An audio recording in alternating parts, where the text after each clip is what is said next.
185 sebagai jurnalis 2 membuat laporan.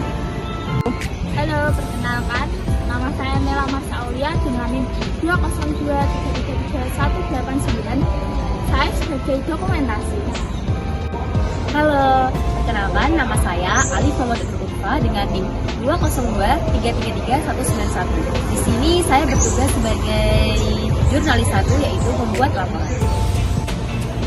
Halo, perkenalkan saya Aurelia Cahya Fadilatul Harila dengan NIM 202333210. Saya sebagai notulen.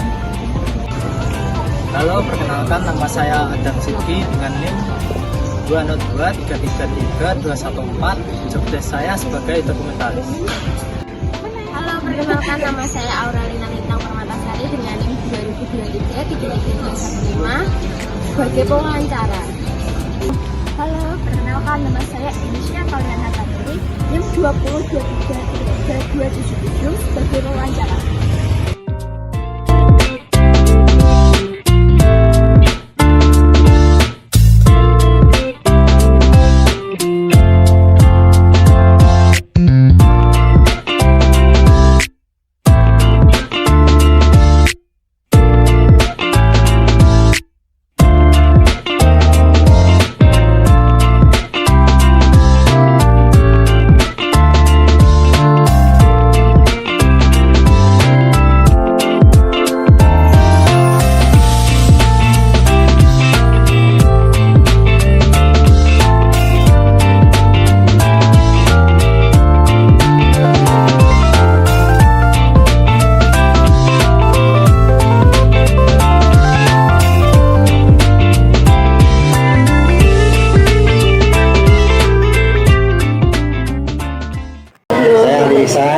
Saya kepala sekolah di SD 3 Banyangan. Mungkin ya kondisinya seperti ini karena SD-nya SD kecil, juga muridnya sekitar 75 ya, ruangnya seperti ini lah. Mungkin jangan bisa melihat kantor saja di sekat antara kelas 2 dengan kantor. Kami nggak punya bangunan seperti ini. Mungkin jangan mikir masuk sini pacaran itu ya kan? Ya kan, kegiatan itu pakai motor nggak cukup ya. Ya, itu saja ya. Nanti apa yang saya sampaikan bisa bermanfaat dengan generasi yang nggak mungkin bisa KMD ketemu saya. Sebelumnya perkenalkan kami dari mahasiswa Universitas Banyangan terus di BSD. Di sini kami ingin mewawancarai Pak Isan kan, sebagai kepala sekolah SD 3 Tanjungan. Nah, di sini tuh adakah siswa yang berbeda agama? Jika iya, apakah Bapak pernah menghadapi situasi di mana siswa dengan latar belakang yang berbeda mengalami kesulitan beradaptasi di kelas, dan bagaimana Bapak lakukan agar membantu mereka merasa ditemani? Kalau saya kan di sini baru 1 tahun, satu setengah. Kebetulan untuk 2 tahun ini tidak ada yang berbeda. Kalau menghadapi situasi seperti itu, saya sering menghadapi waktu di sekolah saya yang lama. Dari 5 agama itu ada Hindu, Buddha, Katolik, Kristen, Islam. Sebetulnya kita mengarahkan ya tetap adanya, kalau kita secara keseluruhan kan persatuan, tapi untuk yang toleransi itu spesifik. Nah, contohnya misalkan untuk menghadapi itu mungkin hari-hari besarnya dia kan mereka mengadakan kegiatan, tapi kita tetap menghormati. Tapi kalau di sini ini bukan ke berbeda agama, tapi mungkin perbedaan kalau di Islam itu mungkin perbedaan kalau katakan aliran atau mungkin perbedaan keyakinan. Contoh di sini ada kegiatan misalkan Maulid Nabi. Tidak semua orang kan yang Islam juga mengikuti Maulid Nabi. Tapi sebisa mungkin baik yang senang maupun tidak senang, karena ini adalah program dari sekolah, mau tidak mau kita harus mengikuti supaya apa? Anak-anak itu mengenal oh ini ada budaya seperti ini, ya, ada kegiatan seperti ini. Dan itu dilaksanakan juga kita mengikuti kegiatan-kegiatan di desa. Contoh di sini kan ada masjid. Nah, masjid itu sering mengadakan rangkaian acara Maulid Nabi misalnya, mulai dari hari pertama sampai hari terakhir. Kita biasanya kebagian untuk mengisi acara kegiatan apa istilahnya, kegiatan seni, kemudian kegiatan kirab, kemudian kegiatan sunat masal. Nah, ini kita mengikuti di budaya kegiatan di desa. Ya, jadi kalau perbedaan agama di sini sebenarnya kebetulan untuk tahun 2 tahun ini Islam semua. Kalau yang Kristen atau mungkin yang beda agama saat ini tidak ada. Ini perbedaannya itu hanya di apa ya, kultur budaya, kemudian perbedaan keyakinan sesama Muslim untuk kegiatannya. Nah, itu saja. Ya, betul. Ya, bisa pahami ya? Bisa. Tidak di beda agama tapi beda satu sama Islam tapi beda kegiatan. Karena program mau tidak mau harus ya terus. Terus bagaimana cara Bapak menanggapi, kan itu ada 2 aliran agama, tapi dalam satu agama itu kan itu ada kayak tadi yang Bapak ucapkan kan Maulid Nabi, itu kan 2 aliran itu nggak mungkin berbarengan nih. Terus gimana siswanya yang nggak merayakan Maulid Nabi itu, apakah diliburkan atau gimana? Ya, tadi kan sudah saya sampaikan. Karena kita tuh setelah kita punya program Hari Besar Islam. Program Hari Besar itu yang namanya program sekolah semuanya wajib mengikuti. Baik dia itu tidak seperti pemaksaan ya, kita hanya mengajarkan saja bahwa kegiatan ini tetap baik meskipun tidak diikuti ya, tidak diikuti di rumah saja. Tapi di sekolah ini program supaya apa? Kegiatan-kegiatannya pasti baik. Ada ceramah, ya ada mungkin pembacaan pembacaan berjanji, kemudian ada kegiatan rebana, ada Pak Ustadznya, ya itu kan hal-hal baik. Apa salahnya kalau hal-hal baik itu kita ikuti? Ya? Hal-hal baik tetap kita ikuti. Nah yang namanya program mau tidak mau kita jalankan. Masalah nanti di rumah itu juga ada aliran yang tidak sama, itu sah-sah saja. Tapi kalau di sekolah kita ikuti program itu. Yang penting program itu berjalan, memberikan pembelajaran kepada anak, memberikan pengetahuan pada anak bahwa ada kegiatan semacam ini. Tidak, nanti ya disampaikan bahwa ini bukan bentuk pemaksaan, harus ikut. Ada di sini namanya, dulu kalau montornya dia kalau nggak pernah lihat ya kalau enggak.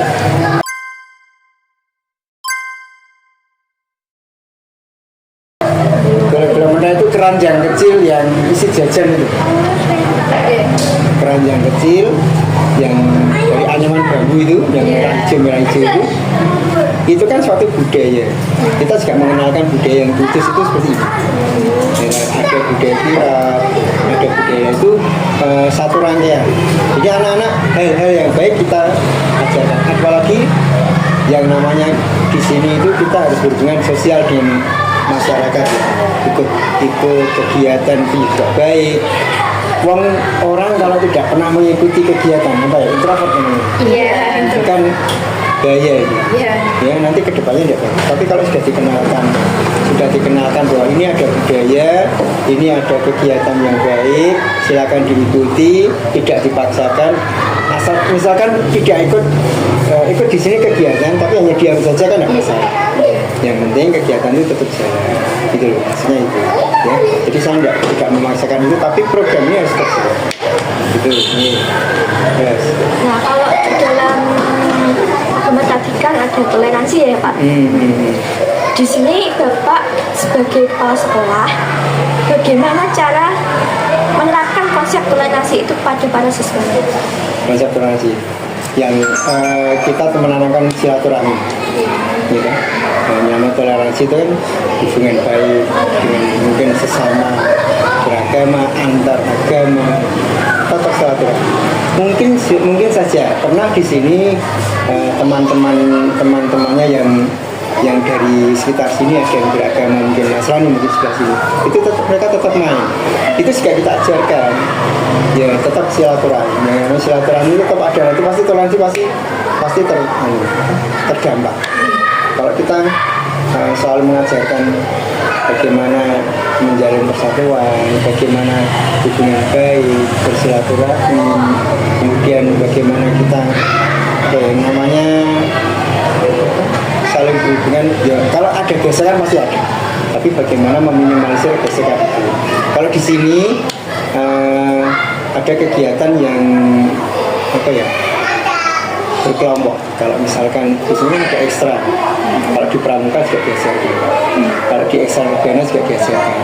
Kemudian ketika di pembelajaran di sekolah pasti ada ice breaking yang berkelompok, ada P5 yang butuh kelompok. Yang namanya kelompok-kelompok ini kan saling membantu, gitu.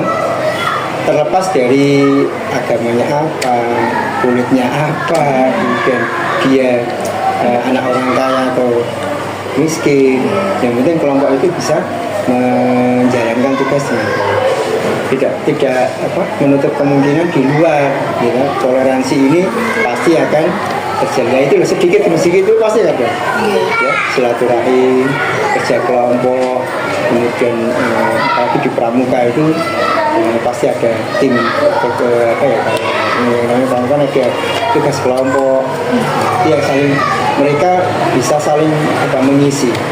Dan di sini kami sering mengajarkan ini, Mbak, putar sebaya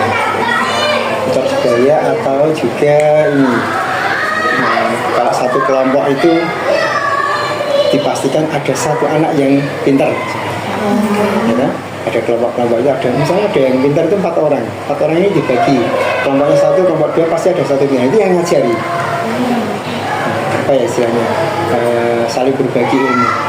Sing belum bisa nanti diajari yang bisa, dan gurunya selalu mengontrol yang bisa ini, berarti jadi jurinya, jadi temputar sebayanya. Kamu salah iki, jawabnya begini. Itu yang sedikit demi sedikit bisa menumbuhkan toleransi. Gitu. Apakah dari itu tidak menimbulkan perbedaan antara anak pintar ini pasti jadi ini gitu, jadi tutor ini apa?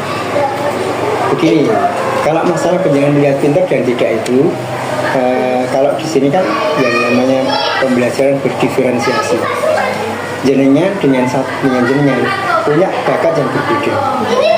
Ya, kamu jenengan pintar di misalnya keterampilan, jenengan pintar di teori matematika. Tidak bisa menyebutkan saya jenengan pintar dari ini, kan tidak bisa, karena bakat orang itu pasti berbeda-beda. Nah, kita menunjukkan itu. Misalkan yang dikatakan pintar tadi pas pelajaran apa, misalnya matematika, yang satu orang itu yang pintar matematika, tidak menutup kemungkinan gini, memang saya ikut pintar, ini tidak masalah, yang penting diferensiasinya betul. Karena yang sekarang diferensiasi kan ada yang faktor kinestetik, kemudian ada yang bisa mungkin pintar dengan melihat video, pintar dengan pengamatan langsung, pintar cara mengorganisasi. Nah, itu nanti terlihat, Mbak, ketika nanti kelompok, maaf ya, dikatakan misalkan anak ini bodoh, tapi dia pintar mengorganisir, membagi tugas, pintar di sisi yang lain. Ini itu yang membedakan itu. Kalau yang melihat pintar dan tidaknya dari sisi apa dulu, ya? Apakah non akademik? Makanya dulu KTSP kurikulum 13 ada pengetahuan dan keterampilan, ya? Saya ini pintar keterampilan belum tentu pintar di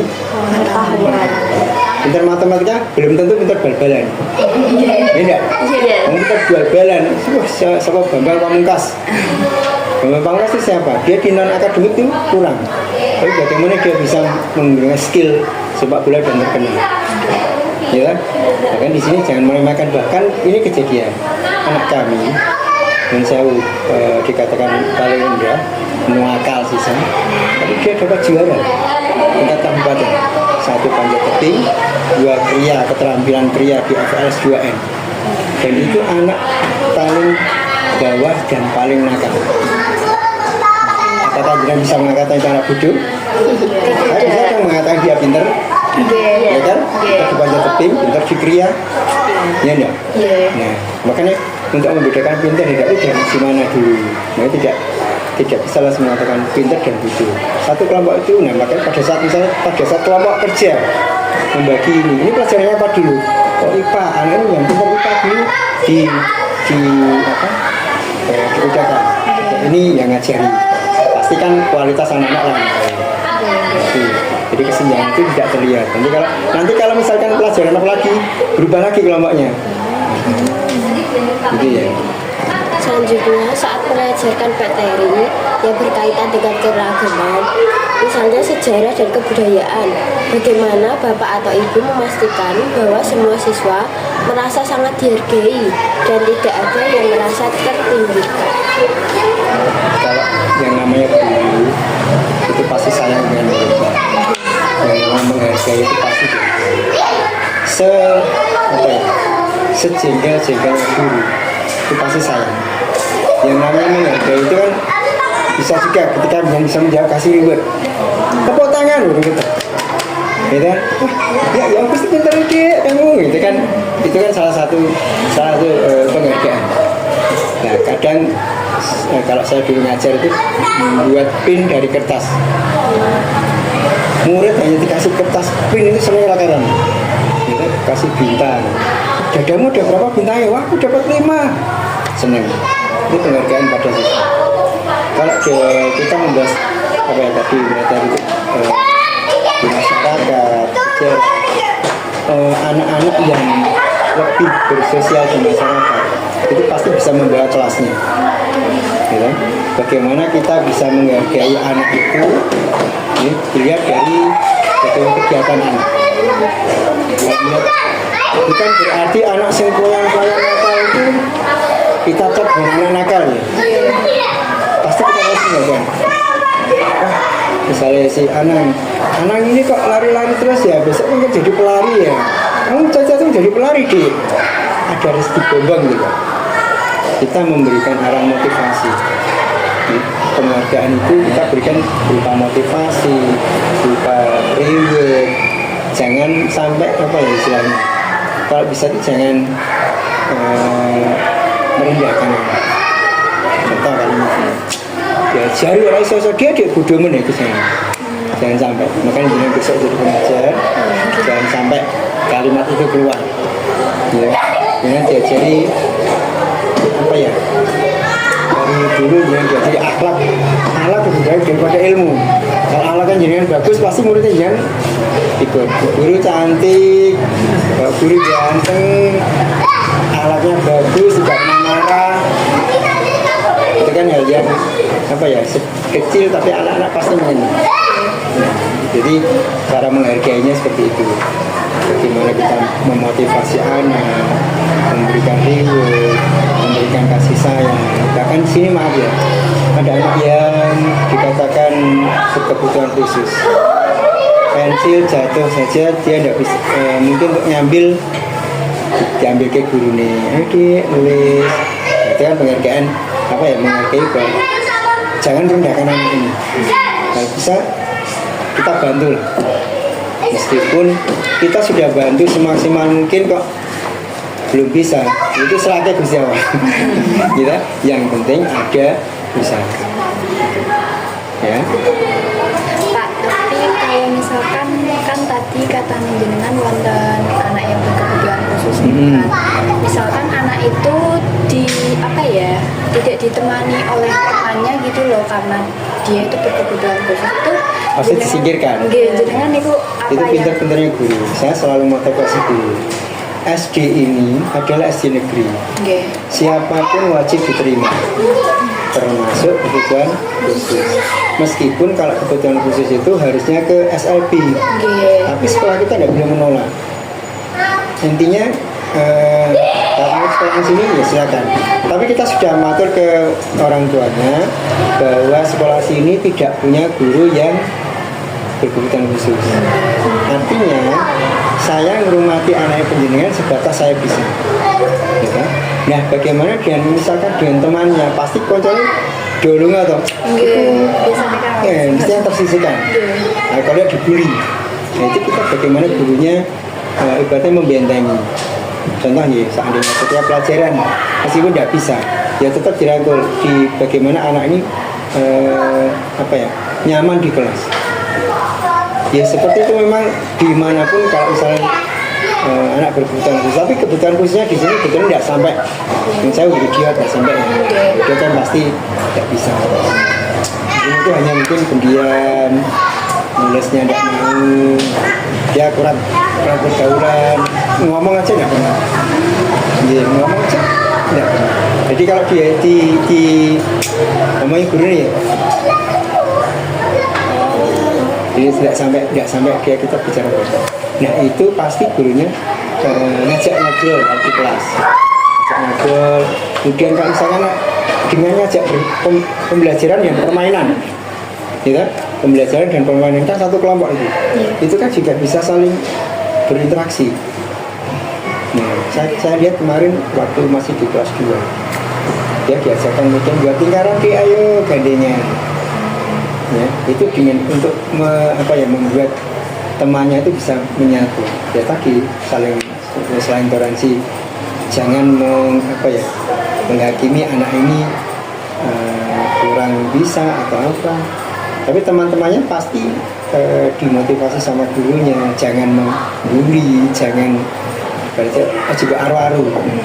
Biarkan kita berteman. Makanya pelajaran sering ada kelompok, kemudian sering ada permainan. Itu saya lihat sudah dijalankan. Nah, saya sih hanya mendorong untuk guru-guru kelas itu karena mereka di IKM di kurikulum Merdeka itu kan sering diajarkan bagaimana kita menghamba pada anak. Paham yang menghamba pada anak itu? Anak, bakat anak itu kita ikuti. Contoh, kalau Dr. Dewantara kan mengatakan bahwa anak itu tidak kertas kosong putih, tidak, tapi anak itu abu-abu, tidak ada garisnya, tinggal kita nebali. Contoh kecil misalnya, anak ini pintar nyanyi, kita belajar pembelajaran sambil bernyanyi.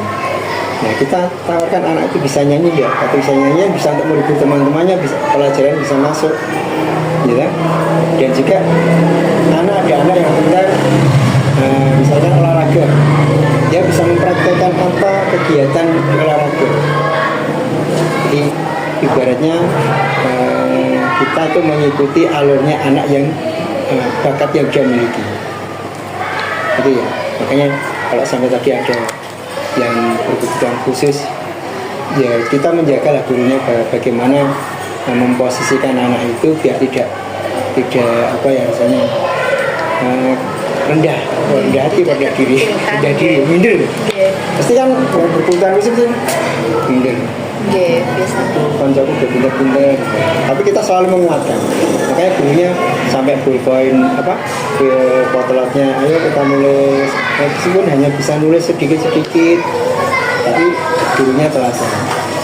Kebetulan saya kemarin pas melihat itu, karena saya sendiri kan ada supervisi ya, supervisi guru, misalkan kelas ini, bagaimana cara ngajar gurunya, pakai dialog, misalkan saling berbicara. Kebetulan mungkin kalau saya berbicara, kalau dia tidak mau ngomong ya pasti protes, bu ini tidak mau ngomong. Tapi bagaimana gurunya bisa menetralkan suasana biar anak itu juga kasihan mbak. Gitu ya. Terus selanjutnya, apakah ada metode pembelajaran yang digunakan secara khusus untuk meningkatkan sikap toleransi dalam pendidikan multikultural? Kalau khusus enggak ya. Kalau di kelas itu kan punya metode masing-masing. Guru kita serahkan ke guru kelas. Tapi paling tidak kita punya satu trik kegiatan yang bisa menyatukan mengevaluasi tentang toleransi. Contohnya kalau kita memantapkan di kegiatan diferensiasi. Anak-anak yang pintar kegiatan kinestetik kita bedakan kegiatan ini meskipun berbeda-beda tapi arahnya nanti sama. Kalau berkelompok kan pasti punya komunitas. Ibaratnya anak ini pintar di sepak bola, kita masukkan ke sepak bola. Anak ini pintar di panjat tebing, anak ini masih dia punya komunitas. Nah komunitas itu dia di situ belajar untuk menghargai. bagaimana toleransi ini bisa diterapkan. Ya. Saya hanya punya program yang sekiranya program prestasi. Nah, di jalur prestasi itulah nanti kelompok-kelompok ini ada yang tertata. Jadi menghargai, kemudian saling toleransi itu lewat situ, meskipun berkelompok ya. Nanti di satu ketika ada yang tahu, misalkan gelar karya. Ada gelar karya kan kita menampilkan apa? Nah, bakatnya anak ini yang ditampilkan di gelar karya itu yang bisa menjadi apa ya? Memotivasi anak itu untuk berkarya. Dan dari sini nanti kelihatan bagaimana yang sudah sebenarnya ini satu kelompok ini jadi kelompok A, kelompok B, kelompok C ini jadi. Yang jadi itu pasti kerjasamanya bagus. Kelihatan. Yang jadi pasti kelihatan bagus. Paham ya? Misalkan ini kelompok A, dia bisa menampilkan ini, berarti kan kerjasamanya bagus, toleransinya bagus ya. Nah itu loh Pak. Meskipun dikelompokkan tapi mengenal keseluruhan. Program itu kalau saya mengatakan ya program prestasi di tiga panjungan dan hasil penjelasan sendiri meskipun tidak banyak pasti ada dari komunitas panjat tebing, komunitas sepak bola. Di sini kan punya anak-anak yang sering sepak bola, tapi di luar kita punya klub untuk yang dimasuk ke jarum ya. Kemudian komunitas keluargana, mereka mempersiapkan segala sesuatu, bahkan tari, mereka bisa membuat tarian secara berkelompok. Ini kan kalau dikatakan bahwa itu kaya, miskin, atau kulit putih, kulit hitam gitu, atau